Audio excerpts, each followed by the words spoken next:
Who has another question for Mr. Lee?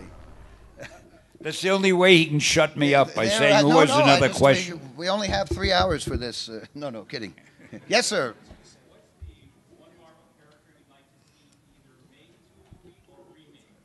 What Marvel character? What? Made into a movie or remade? Oh, the two that I'm waiting for eagerly are the Black Panther and Doctor Strange. Yeah. And if I don't get to play Doctor Strange, I won't do any more cameos.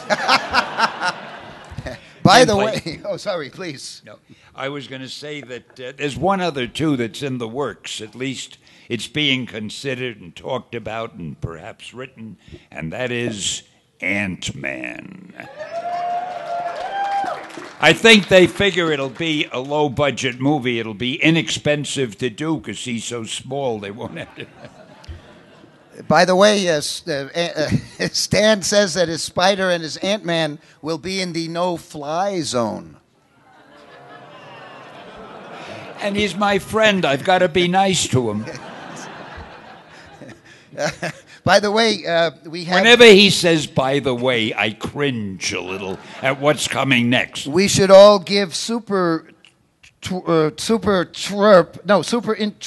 What is it? Super Terp, who moderated, who interpreted last year. Give him a big round of applause. He's back. I'm all in favor of that. Yes, sir. And the people for whom he does this interpretive dancing call him Super Terp, as opposed to Super Twerp, which people call me. Anyway, who had a question? Did you have a question? What? What's your favorite superhero other than the Toxic Avenger? The only Avenger not in the Avengers. Very good. Thank you. I don't have a favorite superhero because I love them all. It's like asking a father, who's your favorite child? You can't do it. And sooner or later, when they decide to do a Super Stan, that'll probably be my favorite. They haven't gotten around to it yet. Yes, sir. Wait for the mic, maybe. Was there an artist that you regret not getting to work with? Was there an artist that you regretted not getting to work with? Well, I worked with Mobius on one job. He did a Silver Surfer with me, and I would have loved to have done some more work with him because he was sensational. I think I've worked with almost every good one, and there are a lot of great artists now that I haven't worked with, but I don't really know them. When I pick up a new book, I look through it and I say, man, this is sensational, and I see a name I don't know because they're all new to me because I've been out of it for so long. But I was lucky. I worked with most of the guys I wanted to, and they certainly helped to make my stories look good. Stan had an opportunity to work with Rembrandt, but he turned down Rembrandt, and big mistake. Yeah, he didn't show me enough samples. And the lighting wasn't very good in his work. Who's next? Yes, sir. Did you have any hand in creating the supergroup Team Omega? Did you create the Team Omega, or have a part of creating Team Omega? If you like Team Omega, I'm sorry that I had nothing to do with it. If you don't like Team Omega, no, I didn't have anything to do with it. But I didn't. In fact, what is Team Omega? You don't know either. Okay. I sure don't know. Yes, sir. Have you thought about doing an origins film for Silver Surfer? Called what? Have you thought about doing... I heard the whole thing. I said, sorry. Called what? Called what? No. That's a... What is a title film. Called what? That's a bad title. What is not a good title. No. What? You know, you're tormenting me. He asked, have I thought about creating an origin something team or something called what? And I missed the what. Stan is saying he missed the what? What? Silver Surfer. Silver Surfer. An origin movie of the Silver Surfer? Yeah. Oh man, that would be spectacular, involving all planets and worlds and Galactus, and I think that would be sensational. And maybe we'll just consider that. Thank you very much. Now, you see, if you would answer something correctly and succinctly, then we could perhaps have a method of communicating with the audience that would be advantageous to both of us. But look how smart I make you look. That's true. Next to you, I look incredibly smart. And human. Don't mind what I say to him. I really love this guy. And I'm not even gay. Well, I am. Oh, Jesus. Yes. How do you feel about Avengers? How do you feel about Avengers versus X-Men, and who do you think will win? How do you feel about Avengers versus X-Men, and who do you think will win? Well, the second part of the question is easy to answer. Anytime there's a fight like that, like people always say to me, if the Hulk fought Thor, or if Spider-Man fought Iron Man, on and on, who would win? And the answer is, it depends on who's writing the story and who he wants to win. So what was the question? What was the question? I forgot it. How do you feel about Avengers versus X-Men? I think that will be great because they're both two incredible teams. The X-Men are certainly as powerful as anybody could be. Nobody's more powerful than the Avengers. When they get together, just think what a great cameo I would have in that movie.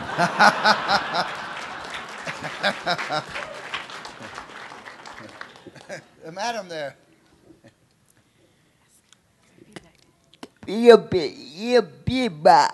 wants to know about the contest that you had, the Who Wants to Be the Next Great Superhero. What happened to Feedback and Fat Mama? All of those. Did I hear Obama? Who wants to be the next great superhero? What happened to Feedback and something Mama? Fat Mama. Oh, you mean from the old television show? Oh, well, I would have to look them up and get back to you. I think I've lost track in the past year or two. But it's a good question, and I'm glad someone still remembers. Stan has been rehearsing for Dancing with the Stars, probably, and can't... Oh, you heard about that? Yes, sir.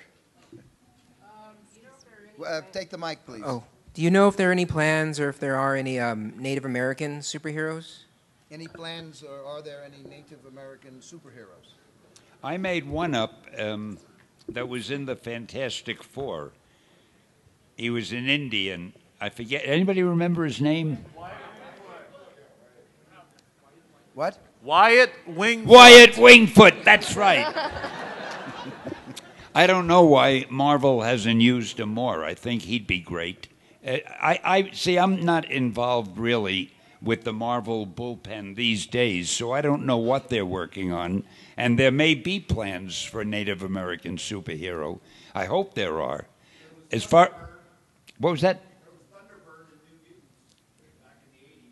Pay attention. What was that? Thunderbird back in the 80s. Thunderbird. Right. Even in the 80s, I was sort of away from... See, what happened was I was involved with Marvel, well, since the start, until around the end of the 70s, and then they made the terrible mistake of making me the publisher, and I stopped writing, and I started doing other things like traveling around speaking to audiences. Now that you see how I speak to audiences, you're probably wondering why I did it. And I never really had time to follow the books carefully because I was so busy. So I don't really know what's going on in the books now. They send me copies every month, and what I do, I look at the covers just so I have a rough idea of what they look like. And I see all these names of artists and writers that I don't know.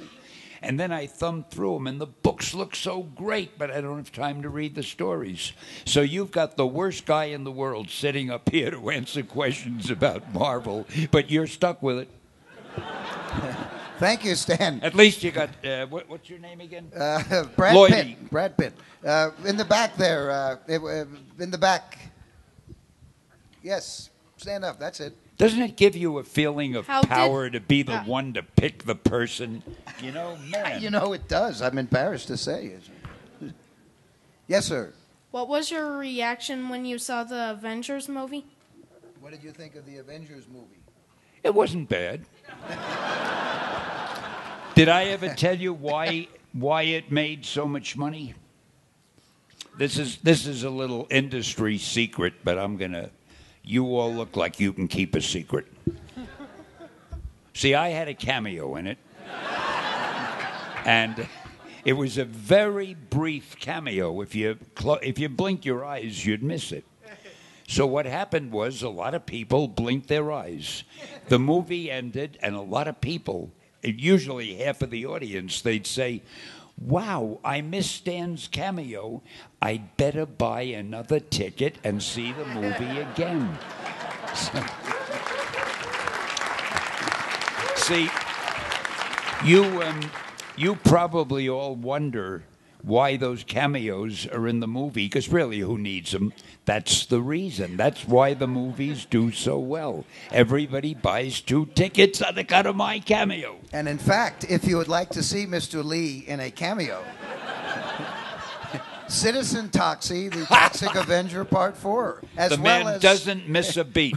Also, I believe, Parts of the Family and a number of other Troma classics available safely and securely right here at Ace. And At the Troma booth. Yeah, the Troma booth. It's incredible. And Lloyd Kaufman is there. He's my favorite director, signing for free. Yes, ma'am. Yes, sir. Did you tell them about the books you've written, Lloyd? Yes, there's a book available called "Sell Your Own Damn Movie," and the introduction is by Stan Lee. Magnificently written. Unbelievable. I can't And what believe about your other books? This man has more books for sale. Make your own damn movie. Tells you produce how to own make damn your own movie. Direct your own damn movie. You come to the Troma booth, you will meet incredible people there, and you'll find books. out how to make your own damn movie, right? Yes, sir. All right, that's enough for you. Let's get back to me. It's all inspired by this man here, Naturally. though, believe me. I was at Yale University, minding my own business, going to do something useful with my life, and I discovered Stan Lee's comic books. And I know it's hard. my life was ruined. It's hard to believe this man went to Yale when you listen to him. You know, stranger things have happened. Anyway, we should... yes, please. Give the audience Thank more you. time. Now, Stan, I was just curious, since you're the man behind all these amazing characters, is there ever any possibility of there being a biopic about your life? Yes. And if so, who would you have play you? The younger you. You could play a you biopic now. about I see. There is a documentary that some people who didn't know any better produced. It's called "With Great Power," and it's showing around in different theaters. It's a little embarrassing, a whole movie about me. But no, your question was different. Who do you want to play? You mean biopic? actually a movie, a biography of me? Well, let's see. Is Brad Pitt available at the moment? Perhaps Tom Cruise. I don't know. Clark Gable isn't around anymore, or Errol Flynn. It would be hard to get the proper person to play me, I know. Maybe Chris Hemsworth, who played Thor, if he bulks up a little more, perhaps. You know, I look over there. I never know where the question is coming from, but for some reason they all sound to me like they're coming from there. So if you're over there and I'm looking there, don't be offended. I don't know where the hell you are. There's somebody waving a placard. Ask your question, sir, or madam. Not only don't I hear Madam. well, I can't see well. You see somebody waving, I see blackness out Or there. it looked like a tray or something. Really? Anyway, what's your Wow. question, madam? Okay, first of all, thank you, Stanley, for making the trip out here Oops, to sorry. Albuquerque. What's your question, sir? Sorry. Yeah. Don't I can't- interrupt his I Thank you, thanking me. Stanley. Yes, I sorry. can't determine genders. Sorry. Now I missed the question. Repeat the question, please. Yes. I've noticed the writing style back when comics, back in the 60s and 70s, What do you think of the difference of the writing styles, like using formal words more back then as opposed to now? What do I think of something now? The writing style in the 60s, writing more formal then as now. The style. I don't really know what the style is now, I'm sorry to say, because I haven't been reading the books. But if somebody will tell me the difference, I'll tell you what I think of it. To me, a story is a story. Writing style, you try to write whatever your idea for the story is, you try to write it in such a way that it'll be interesting and exciting to the reader and want him or her to turn the next page and hopefully buy the next issue.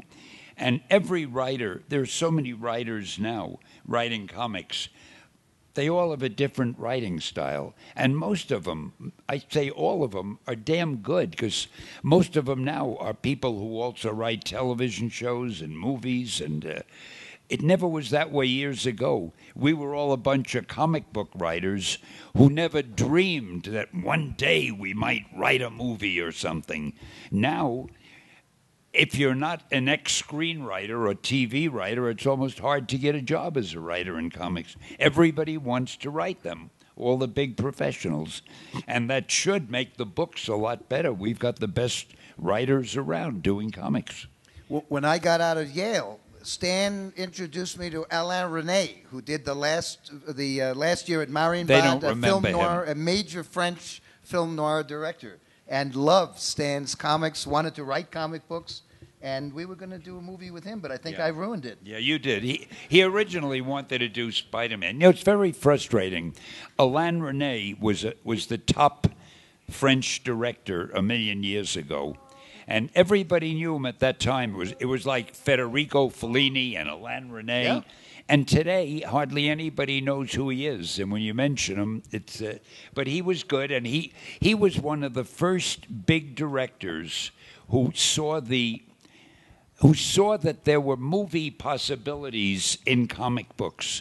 And he flew all the way from France to see if we would do a Spider-Man movie together. It never really worked out, but we became friends, and he was a great guy, and nobody knows him, so what the hell? Well, you also had an idea for The Man Who Talked to God, which with Alain Resnais, and you had me write it up. Yeah. And then Resnais took a hike, I think, thanks to me. He went away. Yeah, but the way you wrote it That's what I mean. It made a lot of people not believe in God anymore. It turned so many people into atheists. I wouldn't show you a script anymore. Thanks, Stan. Yes, ma'am. Yes, you with your hand up. How's that? Hi. Out of all of the characters that you've written, which one was the most fun to write? The most fun to write? I think the Fantastic Four for the most part, because I like to get all the arguments and the petty squabbling between the Thing and the Torch, and how they all made fun of Reed Richards because he talked too much and used big words. And and there was the Yancey Street Gang and Irving Forbush, and I don't know. I could have fun with the Fantastic Four more than perhaps any of the others, so I like that. Please, in the front row. Hello. Just like you said, last year you said that he was your hero for interpreting. Is that still the case? That you're my hero? Absolutely. And I'm going to be needing you pretty soon. My hearing is getting worse and worse.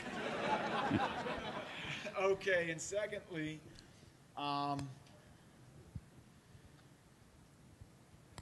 would there ever be maybe a possibility for a deaf superhero?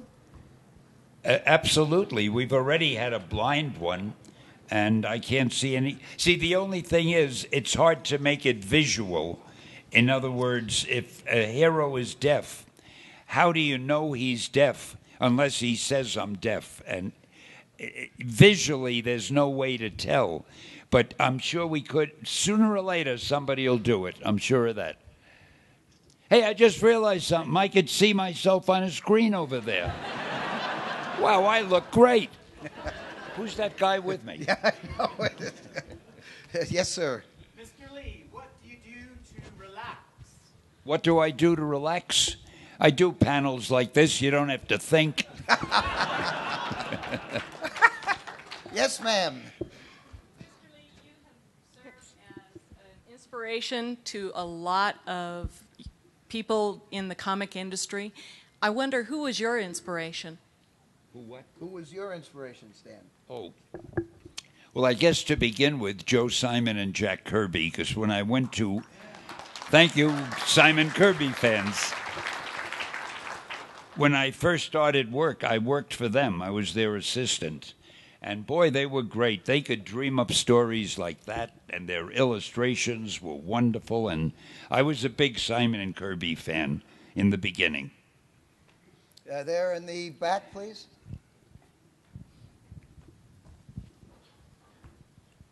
Did you ever kill the loved one of a character that you later regretted? Did I ever what? Did you ever kill a loved one or a character that you ever regretted? Well, I didn't kill a character I regretted, but Jerry Conway killed Mary Jane. Not Mary Jane, the other, Gwen Stacy. After I had killed her father, Captain Stacy. And it was as though we had a pogrom. We had some sort of a thing against the Stacy family. So I was a little bit sorry that she had been killed. But other than that, I don't think I killed that many. I can't remember killing any. Did I kill anybody? You wouldn't know. With your jokes. I don't think I. With your jokes, yes. Osama bin Laden was actually taken out by this man's sense of humor. With the stick I there. will never sit on a panel again with a guy who tops me. No way. Nobody tops you, Stan. Stanley, ever since the episode of The Big Bang Theory aired, how many people have given you a DC comic to sign? How many people at DC Comics what? How many people have given you... The Big Bang Theory had a section where they had you signing DC Comics. How many people have given you a DC comic to sign? Oh, I always get DC Comics to sign. I get other kind of things to sign. I get things I never wrote. I sign anything because not only don't I hear well, I can't see well. I don't know what the hell I'm saying.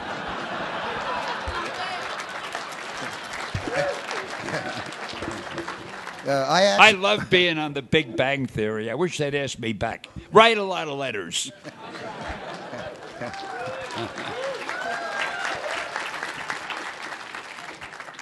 I actually got Stan Lee to sign my tramp stamp. Don't tell him, though. In the back there. After the success of the Avengers movie, which other of your characters have been greenlit to come out? Repeat it, please. After the success of the Avengers movie, all the money it made, which other characters have been greenlit to come out of your characters? After the Avengers, big success, which of the characters have been greenlit to reappear? Oh, they'll all be reappearing. You'll see them over and... I mean, Marvel isn't going to stop. They're on a roll. Yeah. You'll see them all. Don't worry. Can you hear all the questions clearly? I can hear half of them clearly. I wait for Lloyd to repeat it. Good thing Lloyd is here. Thank heavens for Lloyd, ladies and gentlemen. On the right, in the back, please.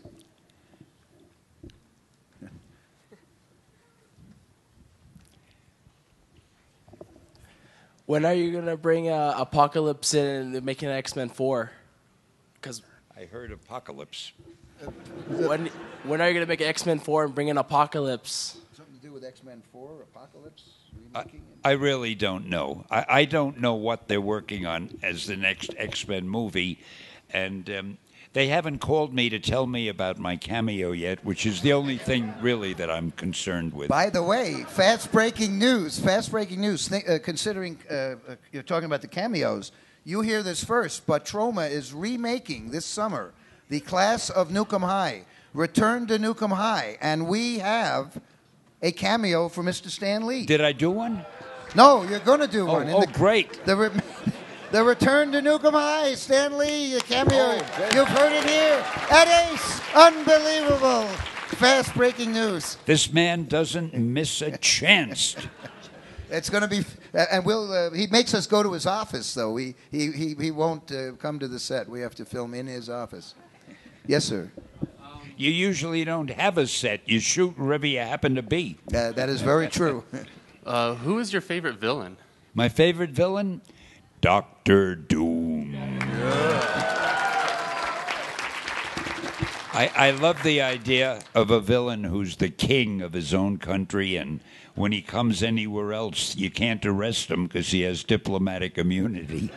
I don't know if they're playing that up in the stories now, but I get a big kick out of that.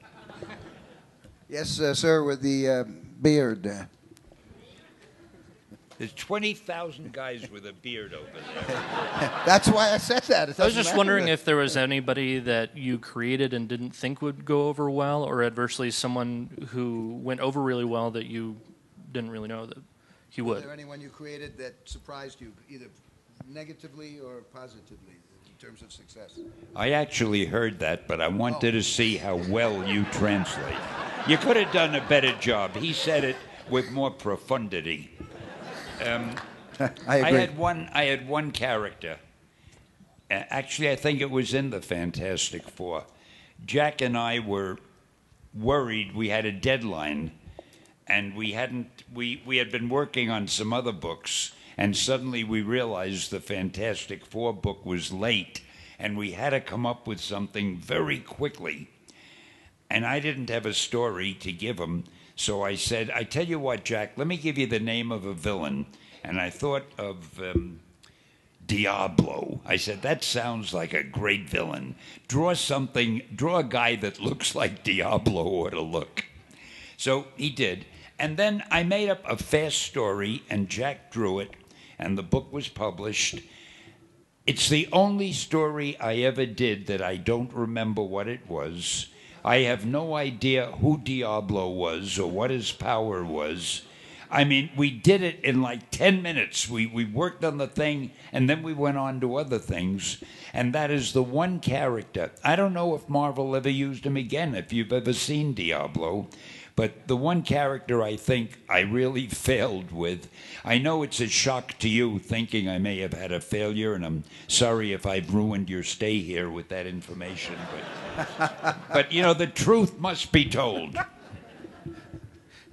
The gentleman in the red. What gave you your inspiration to create Daredevil? That I didn't. What inspired you to create Daredevil? I thought it would be interesting. I was reading somewhere about people who are blind and how very often their other senses would be honed to a higher degree. And I thought it would be interesting to try to make a hero who's blind, but his hearing would be better, his intuition would be better, everything. And I love Daredevil. I'm sorry the movie didn't do better, and I hope they're working on another Daredevil movie because I think he's a very interesting character. And I don't remember initially what gave me the idea, but I'm glad I did him. Oh, one thing about it. I was a little bit worried. I was afraid I would hear letters from blind people or relatives of blind people saying, that's ridiculous. Are you making fun of blind people, implying that they can swing on ropes and walk on ledges and do all of that? But instead, I received more mail from charities for the blind saying they thought it was wonderful that we had these stories of a blind superhero and that they would read them to the people in the institution, and they all loved them. So it turned out to be good after all. Nice. Thank you. Very nice. Yes, sir. Hold on. Wait for the microphone, please. In the front?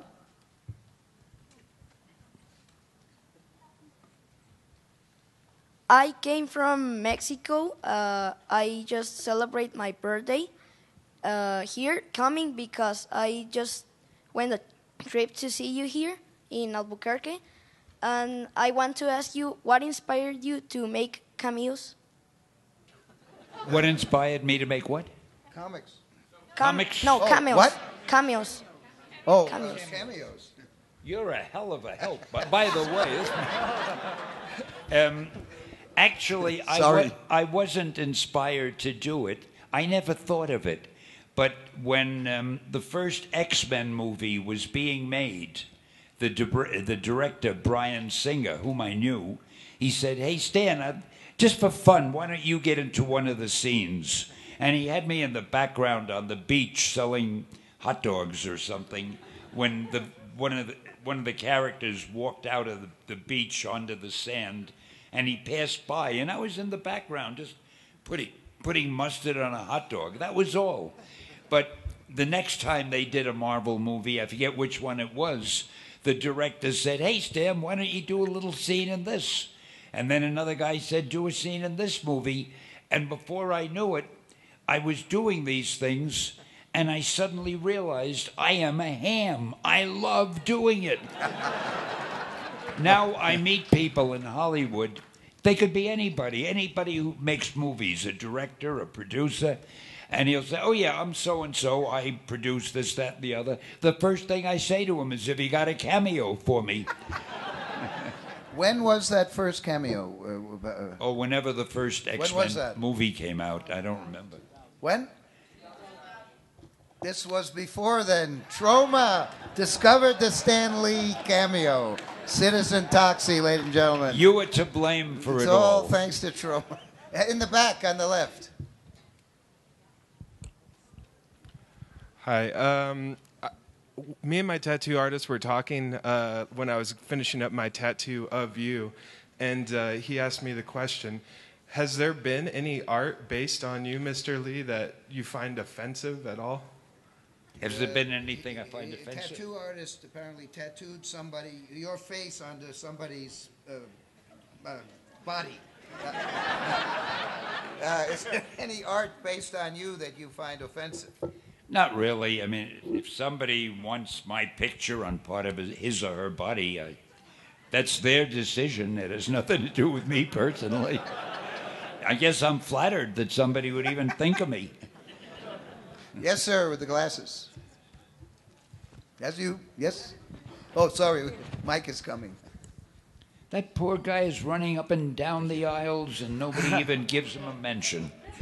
Hi, Stan. My question pertains Spider-Man, which you co-created with artist Steve Ditko. In the original 37 issues, every single supervillain you created, the Vulture, Sandman, Green Goblin, they all have green on them somewhere. Is there a reason for this, or just kind of turned out that way? No, it was just coincidence. I like names that sound good, and if a guy's name is... And I like adjectives. So if I come up with a character called the Goblin, I look for a name to put in front of it, and what's better than the Green Goblin? If I have any other greens, I don't even remember them, but it's probably just because I only use names that sound good. You see, basically, I should have been a songwriter. I have this ear with a perfect pitch for sound. And if you believe that, yeah. Don't let him sing, folks. In the back, the man with his hand up. That was pretty sublime. He's like an Olympic sprinter. How do you enjoy doing voiceover work, more specifically your guest spot on Robot Chicken? How do I enjoy voiceover? Specifically your voiceover spot on Robot Chicken. How do you like doing that? Oh, that was great. And I think I did a second one. I don't know when it'll come out or if it came out. I love doing voiceovers, and I'm doing a lot for Marvel. They have these cartoons, these Spider-Man and so forth, and Super City cartoons, and I play a janitor in one of them, which is a little bit humiliating. And in one of them, I'm a mayor, but for the next season, I'm trying to get promoted to governor or president or something. But they're fun. Yes, they're to the left. I think somebody with a painted face, I believe. See, the lights should be off here, and they should be shining on the audience. A beautiful non-male person. In your comics, why don't any of the villains win? What? Why don't any of the villains win? Hold on, repeat. You got a bigger laugh than Stan Lee did. In your comics, why don't you make any of the villains win? Ooh, sorry. Go with your question. Your phone just... Hello? Hello? This is important. Hello? It could be my wife. Come on. There's nothing more important than the wife. I'm trying to hear it myself. The last part, it sounded like she said. Hello? Why don't the villains win? You know, nobody has ever asked that question before. Give that person a no prize. Yay! Why don't the villains win? I think if the villain won, he or she would probably kill the hero, and that would be the end of the series. So it wouldn't be good business. But for another reason, we never want to give the readers, some of whom are young, the feeling that crime does pay and that the good guy can lose and the bad guy can be triumphant. It's, unless you are a bad guy, it's an unsatisfying ending. Never mind that. What was the phone call? I don't know. Do you realize you've got... Hello? You've got thousands of people here. It's my wife. It is my wife. Hey, Patty, how are you? You're interrupting them in the middle of a big panel, and you're setting a terrible precedent for panels worldwide. It's the New York Film Commissioner, and she is saying that you all should join the www.therealstanlee.com. What else? Oh, you should subscribe to www.youtube.com/World of Heroes. And, follow at The Real Stan Lee. Was nobody else available to share this panel with me? Unbelievable. Oh, you say follow at Lloyd Kaufman? And incredible. At Lloyd Kaufman on Twitter. I had no idea. Well, thank you for calling. Stan, anything you want to say to my wife? Yeah, and next time try to call at a more propitious moment. But I love you. Okay, I'll bring. Yes, I will pick up milk. Yes, I will pick up milk. His wife is wonderful. She should be here, and he should be home making the phone call. I love you. Sorry, I apologize. Apologize to them. I apologize to you on behalf of Stan Lee and my wife. But I think Stan, speaking of sort of existential heroes, didn't you create a new one, Forever Man, based on the life of Bill Clinton? Yes, Lloyd. That was Next question. A bad Bill Clinton joke. Sorry, my wife did that to me. Yeah, go ahead, in the back. Go ahead in the back. I'm going to have to teach you how to articulate these things. What should I say? Go behind in the back? Or behind? That's do where you the have any tattoo idea if there's going to be a Deadpool movie? Uh-oh. Say that again, please. Do you know if there's going to be a Deadpool movie? Will there be a Deadpool movie? You know, the chances are there'll either be a Deadpool movie or they'll use him in some movie because he's very popular. A lot of people have asked that. And movie producers are not dumb. If they know somebody is popular, they're going to put that somebody in a movie. So just wait and see. If you came over, I'm probably talking to a guy who's over there, and I'm looking over there. I don't know. There's some kind of firefly thing going on. Is that a question, that light? Do you have a question? Yeah, actually, my daughter turn it off, misunderstood. please? Turn the light off. My daughter misunderstood who you were, and she thinks you're Spider-Man. Can she say hi to you? What was that? Stand up. Something about Spider-Man. She'd like to say hello to you because she thinks you are Spider-Man. Well, hello. I'm happy to say hello to anybody these days. So, hello. That was the easiest question I ever answered. Thank you, Mr. Lee. Thanks. Excellent. Yes, please. So besides Citizen Toxie, which I understand is available on DVD somehow, of all the film and TV work you've done, what has been your favorite cameo or piece of work? Do you have My favorite cameo? Or such? I kind of like the one in the Fantastic Four movie where they wouldn't let me in to the wedding because they didn't think I was Stan Lee. But I love them all. Wait till you see the new Spider-Man one. It's very funny. I don't say anything, but I hold your attention on the screen for a good 3 or 4 seconds. Tell me something. Have you all ever been to a panel as disjointed and badly organized as this one? I want to apologize. Lloyd is really doing his best. The man is trying, and we've got to be forgiving. We've only done this for 2 years now, so we'll get it right. Over on the right, please. I believe there's a gentleman with the glasses there.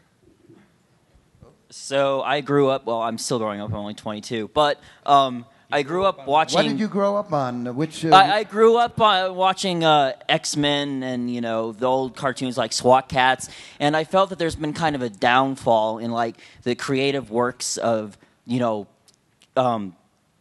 cartoon TV series. Like they've really taken a lull over the last 10 years.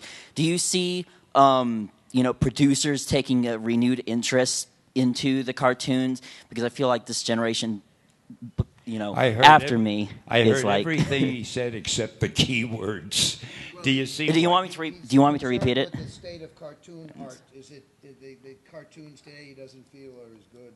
Yeah. Will they come back? The great art. Like because there's a lot less cartoon series than there were in the 90s versus the 2000s. I don't quite understand because the artwork that I see in the comics today, what I look at, looks beautiful. I'll admit it doesn't look as cartoony as it did because years ago they just drew in pen and ink or brush and ink, and they used their regular color, bright colors.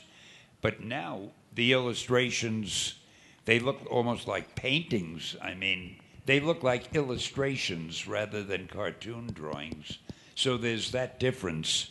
And if you mean, will they ever get back to the old style of looking like cartoon drawings, this is a guess, and I'm no better informed than anyone else, but I would guess not, because I think this new style is more impressive to more readers.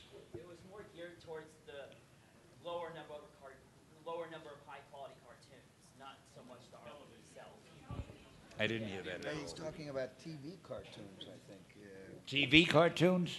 Well, now you lost me totally.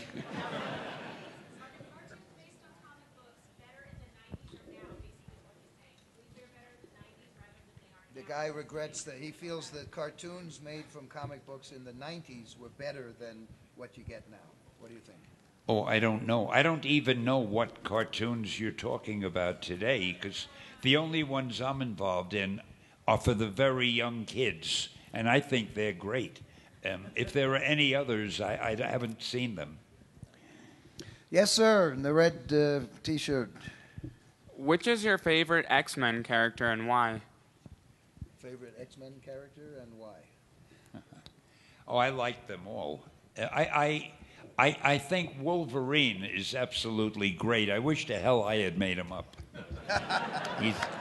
But I used to like, when I first started the series, I was going to make the main hero the Angel. I had all plans for him. And I liked the Beast because he looked like the Beast, but he was the most intelligent one. He used a big vocabulary. I like characters that go against type. But now there are so many of them, and they're all good. I mean, it's hard to have a favorite. In the front row, did you have a question? What? Why did you invent Voltron? Who's Voltron? Ultron, I'm sorry. I don't remember inventing Ultron. It's probably something else I got the credit for that somebody else did. I'm sorry. Yes, sir, here in the front. I was just curious, you've had such a big career, you've done a lot of different things, television, comics, all that. What do you consider to be the highlight of your career for everything that you've done or been involved with? What is the highlight of your great career? Probably sitting here at this panel. Yeah! With Lloyd Kaufman. No, it's really hard to know something like the highlight of your career because everything is so much fun and it's so exciting, and wherever I go, I meet people who are really nice and they're interested in comics and they're interested in movies. Every day is a highlight, really. I think the big highlight was when I got involved in movies, because in the beginning it was just comic books. All of a sudden, we're into movies and television and DVDs and the internet. So all of life has gotten so much more exciting. There's so much more to do. So every day is a highlight. Gentleman in the checked shirt. I thought my Bill Clinton joke was better than that. In the checked shirt, please. So, Stanley, you turn 90 this year. What are you going to do for your 90th birthday? Whoa, the guy says you're turning 90. What are you going to do for your 90th birthday? What I do every day, go to the office, and I don't pay much attention to birthdays. See, I don't feel any older than when I was 87, 88.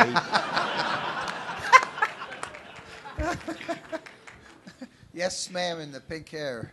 Can you get a mic in there? Yeah. Oh, nice going. Oh. Sorry.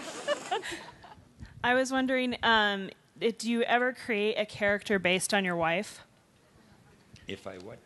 Did you say, did you ever create a character based on your wife? Or Yes. On your wife. Have you created a character based on Joni? Oh, all of the beautiful, intelligent, wonderful women are all based on her. Smart man. But you knew that. And it's the truth. And she's the best. She is the best. What? Good answer. Yeah, you bet. Yes, sir. I love looking at that picture of me. Why can't that be in the front? Hi, who was responsible for canceling the X-Men comic after number 66? Was it canceled after 66? You people with these great memories. I didn't know it was canceled, and if it was canceled, it was probably the publisher, because it probably wasn't selling too well then, or there were other books selling better and he didn't have enough artists to do all of them. But we brought it back again, didn't we? It's out there now. I mean, don't tell me that there's no more X-Men and nobody told me. The person holding up the Poultry Guys Night of the Chicken Dead poster. What? Now I didn't hear what you said. Okay. What He's holding up Poultry Guys poster. Oh, Poultry Guys. Well, good for him. Very important film. What's your question? No, you're not going to ignore that. So I heard that Spider-Man is actually one of your favorite characters, kind of based upon you, and he has a good sense of humor, kind of like yourself. And I was kind of curious, did you have any creative influence or anything with Deadpool, because they kind of share the same comedy and stuff like that? Because Spider-Man has a good sense of humor, he is asking if Deadpool, who also has a good sense of humor, is a result of your influence. Oh, I'd love to feel that Deadpool is a result of my influence. I'd love to take the credit for it. But I don't know. I don't even know who created Deadpool. But if he's a guy who wanted to write like me, more power to him. Way in the back, please. Waving, a hand waving in the shadows. Hi. Considering the number of movies that you have out now, which actor's interpretation of your characters do you enjoy the most? Which actor's interpretation of your characters do you enjoy the most? Well, I think far and away Robert Downey Jr.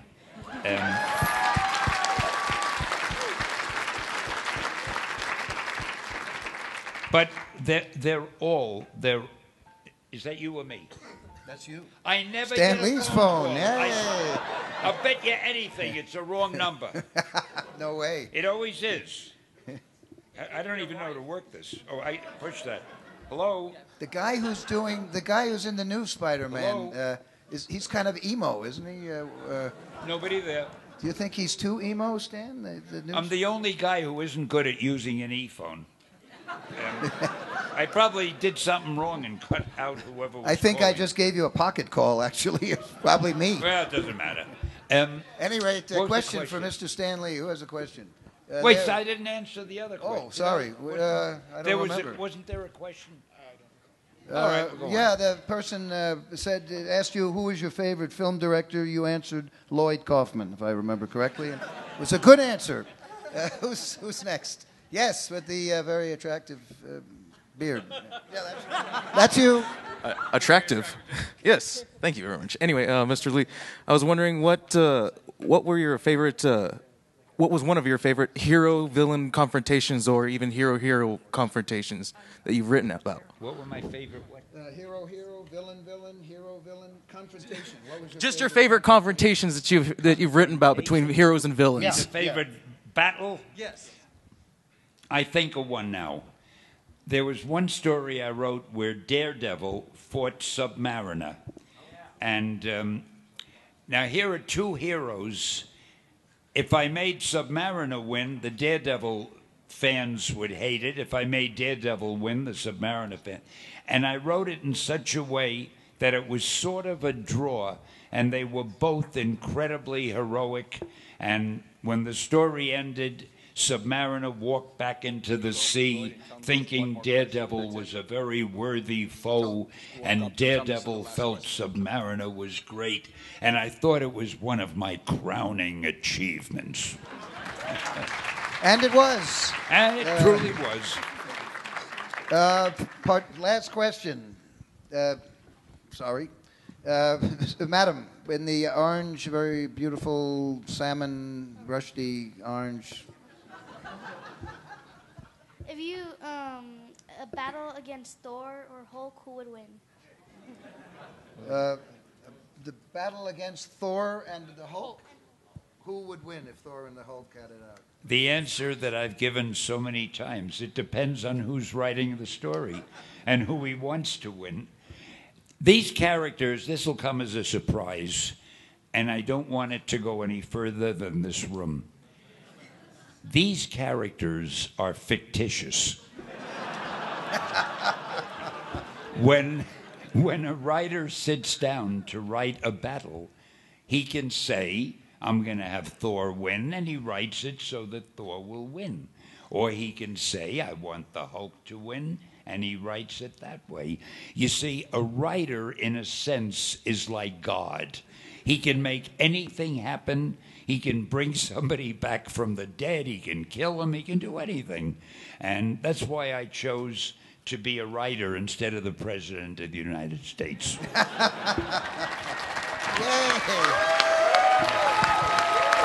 Thank you. Thank you, Stan Lee, ladies and gentlemen. Stan Lee. You were a great audience. Thank you very much. Thank you. Thank you, Lloyd.